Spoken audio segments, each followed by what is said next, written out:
नमस्कार मेरे देशवासियों। आज जो हमारा हिंदुस्तान है,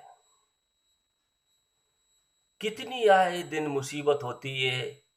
क्या हमारा सबका दायित्व नहीं बनता इस देश की रक्षा करने के लिए?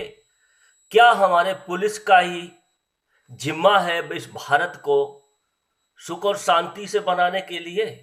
क्या हमारी भारत की आर्मी का ही जिम्मा है इस भारत को स्वतंत्र बनाने के लिए, सुख और शांति से रखने के लिए? हमारा दायित्व कुछ बनता नहीं है क्या? इस देश के लिए कुछ भी तो बनता है। हमारा हक है हमारा हिंदुस्तान के लिए कि हम कुछ अपने देश के लिए कुछ अच्छा करें ताकि ये देश हमारा आगे बढ़े।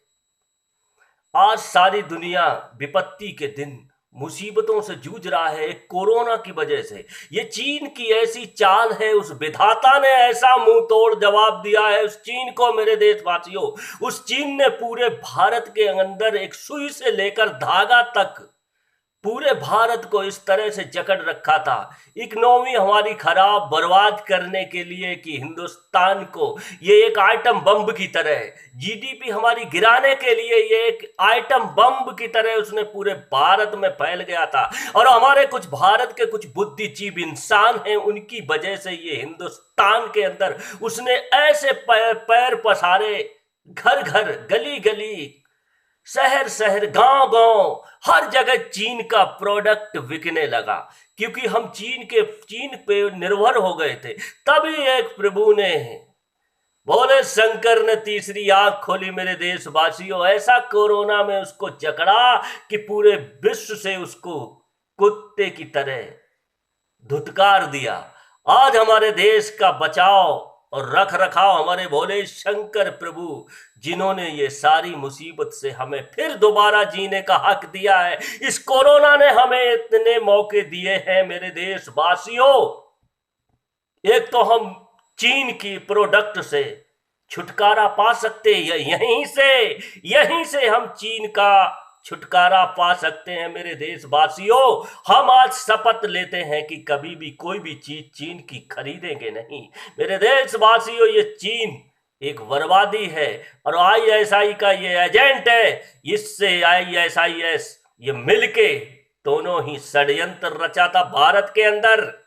ये सीए कोई विरोध नहीं था शाहीन बाग में, ये सब रूसी आतंकवादी का संगठन था। चारों तरफ से भारत को घेर रखा था, इधर चीन ने और उधर आतंकवादियों ने। मेरे देशवासियों, हमारा सबका दायित्व बनता है इस भारत को उज्जवल बनाने के लिए, भविष्य बनाने के लिए, हमारे आने वाली नस्लों के लिए, हमारे आने वाले छोटे छोटे बच्चों के भविष्य बनाने के लिए। बहुत जी लिए हम दूसरों की राह पर, बहुत जी लिए हम दूसरों की राह पर। अब अपना राह निकालेंगे, उसी पे चलेंगे और कहेंगे वंदे मातरम, भारत माता की जय। तो मेरे देशवासियों, हाथ जोड़ के प्रार्थना है, अभी भी वक्त है। आज ये कितना मुसीबतों का दौर है। आज भारत के हिंदुओं के साथ हर चीज पे कांग्रेस वालों को हर चीज चाहिए। हिंदुओं के मंदिर का पैसा, जो धन दौलत है, उसमें भी उनको आज मुसीबत में चाहिए। और प्रधानमंत्री राहत कोष जो आया है दान, उसका भी उनको पूरा ब्यौरा चाहिए। अरे इस देश के लिए इतने अच्छे कर्म करते तो आज देश में ये भुखमरी नहीं होती। मेरे देश में, इस भारत देश के अंदर सब कुछ है, सोना चांदी अनाजों के भंडार है। कभी भी कोई मुसीबत का दौर इस हिंदुस्तान में नहीं आ सकता है।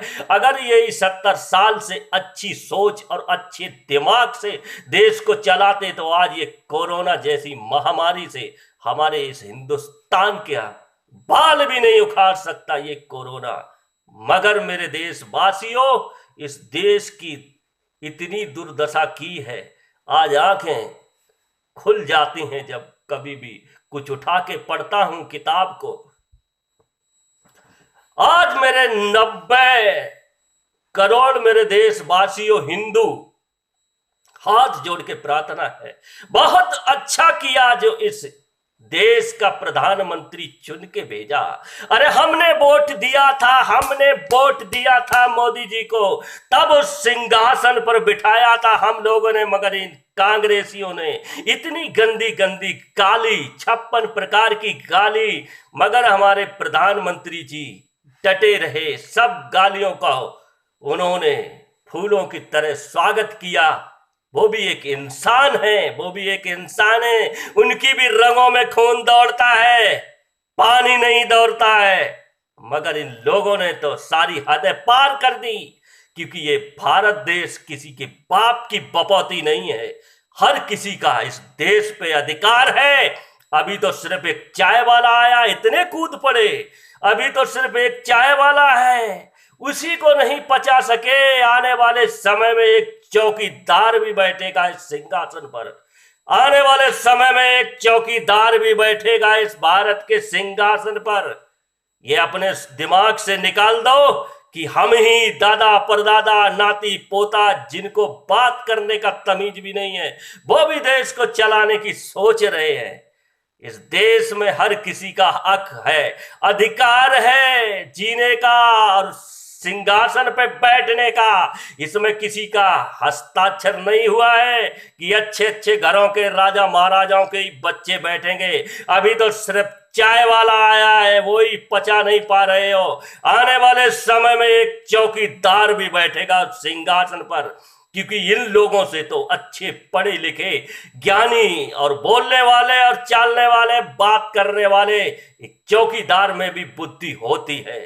अरे कोई तो चांद पे खेत दे रहा है किसानों को कि तुम वहां पर आलू उगाना और हम वहां पर मशीन लगाएंगे, ये देश को चलाएंगे। तो इस देश का बहुत ही सुखद समाचार है मेरे देशवासियों।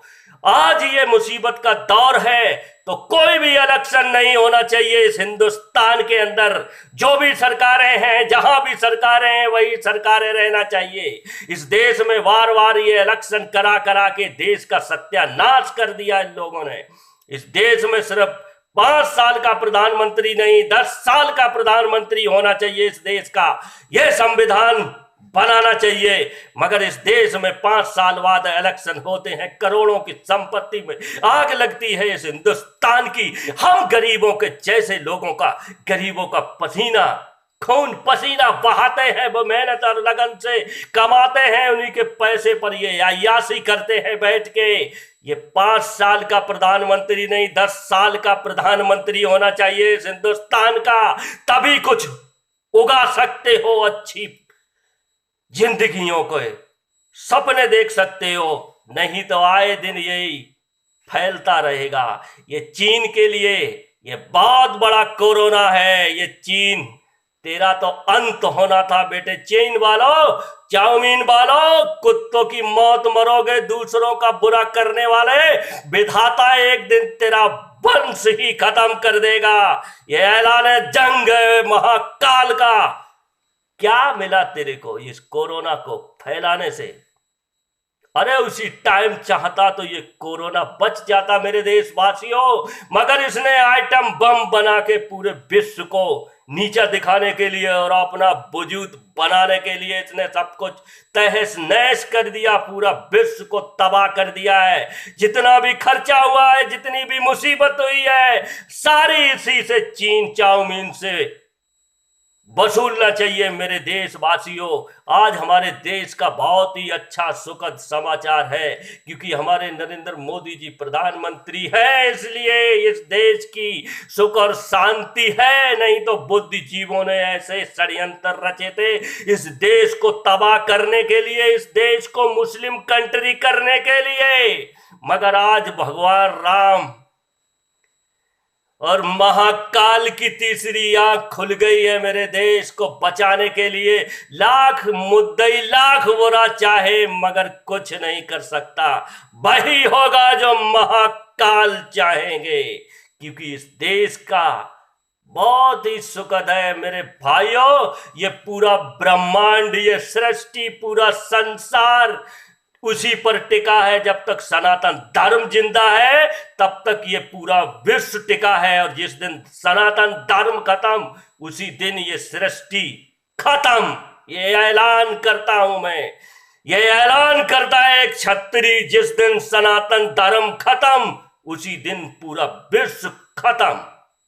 जल प्रलय हो जाएगा, चारों तरफ हाहाकार मच जाएगा, क्योंकि सनातन धर्म हजारों वर्षों से शुरू से ही चला आ रहा है। ये मुस्लिम, ये जाति, वो जाति, ये तो सिर्फ बनावटी जाति है, और सनातन धर्म ये जिंदा है हजारों वर्षों से, और ये जिंदा रहेगा। इसलिए अच्छा लगे थोड़ा लाइक और शेयर करना, इसलिए ताकि हर नागरिक के पास पहुंच जाए, ताकि आंखें खुल जाएं। कुछ पढ़ो, अभी वक्त है मेरे देशवासियों। ये मोदी जी को हम सब ने चुन के भेजा है, ये कांग्रेस वालों ने चुन के नहीं भेजा है, जो आए वक्त कुछ ना कुछ आंखें दिखाते रहते हो। तो इसलिए थोड़ा अच्छा लगे थोड़ा लाइक और शेयर और सब्सक्राइब जरूर करें मेरे देशवासियों। भारत माता की जय हो।